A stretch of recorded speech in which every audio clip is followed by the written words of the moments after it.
موقع باقی ہے، ابھی جنت کے دروازے کھلے ہیں، ابھی جہنم کے دروازے بند ہیں، ابھی سانس چل رہا ہے۔ خدارا یہ شاید میرا اور آپ کا یہ ماہ کے رمضان ہماری زندگی کا آخری مہینہ ہو، ہماری زندگی کا آخری رمضان ہو، پتہ نہیں کہ مجھے اور آپ کو آئندہ یہ رمضان دیکھنا نصیب ہو یا نہ ہو۔ تو خدارا صرف ایک کام کا کہنے لگا ہوں، صرف آج میں آپ کو ایک کام جو ضروری کرنا ہے، وہ میں اور آپ نے اس کام کو ضرور کرنا ہے، اور وہ کام عید الفطر کا چاند نظر آنے سے پہلے اس کام کو کرنا ہے، کیونکہ صرف اس کام کے لیے وہ کام جو ہے وہ سب سے اہم رمضان المبارک کا کام ہے۔ رمضان المبارک اس کام کے لیے ہی آتا ہے، اسی کام کے لیے اللہ سبحانہ و تعالی نے ہمیں یہ موقع دیا۔ اگر ہم وہ کام نہ کریں تو یہ موقع ضائع ہو جائے گا، ہم ہلاک ہو جائیں گے۔ وہ کس طرح کہ آپ جانتے ہیں،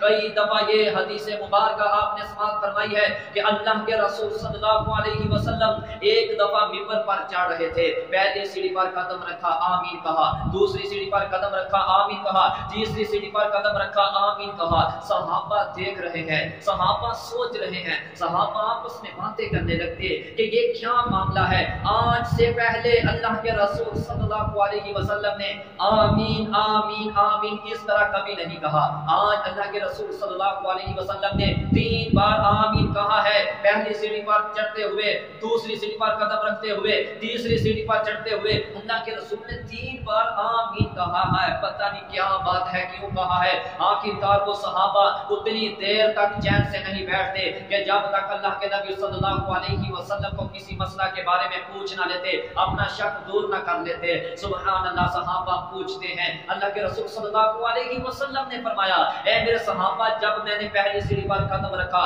جبریل آئے اور اس نے کہا کہ وہ آدمی ہلاک ہو، وہ آدمی تباہ و برباد ہو کہ جس آدمی کی زندگی میں اللہ ذوالجلال اس کو ماہ رمضان مبارک کا موقع عطا فرماتے ہیں۔ وہ رمضان المبارک کا یہ قیمتی موقع، یہ مہینہ پا لیتا ہے، لیکن اس مہینے کو پانے کے باوجود بھی وہ آدمی اپنے گناہوں کی معافی نہیں کروا لیتا، اپنے گناہوں کو اپنے رب سے معاف نہیں کروا لیتا، توبہ نہیں کر لیتا، اور وہ اپنے آپ کو اللہ کے ہاں بخشا نہیں لیتا، وہ آدمی ہلاک ہو۔ اور دوسرا فرمایا کہ وہ آدمی بھی ہلاک ہو کہ جس کے سامنے میرا نام لیا جائے، محمد رسول اللہ صلی اللہ علیہ وآلہ وسلم، جس کے سامنے روبرو میرا نام لیا جائے اور وہ آدمی میرا نام سن کر درود نہ پڑے، وہ آدمی بھی ہلاک ہو۔ اور تیسرا وہ آدمی کہ جس کی زندگی میں اس کے والدین بوڑھے ہو گئے اور اس نے اپنے والدین کی خدمت نہ کی، اپنے والدین کو اپنی زندگی میں، اپنے والدین کی بڑی عمر، اپنے والدین کو بڑھاپے میں پاتے ہوئے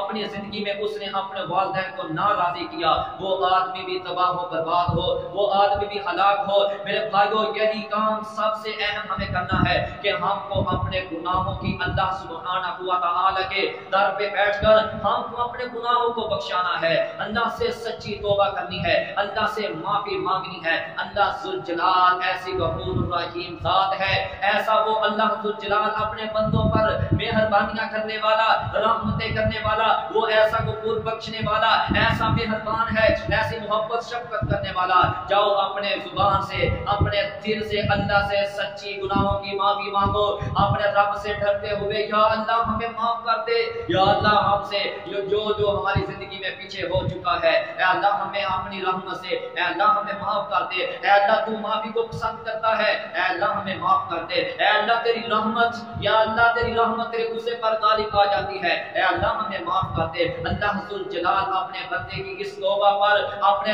بندے کی اس اپنے رب سے معافی مانگتے ہوئے اللہ کو یہ اتنا اچھا لگتا ہے، اللہ اس اپنے بندے کو معاف فرما دیتے ہیں، معاف فرما دیتے ہیں۔ اور اسی طرح اللہ تو دین کے وقت بھی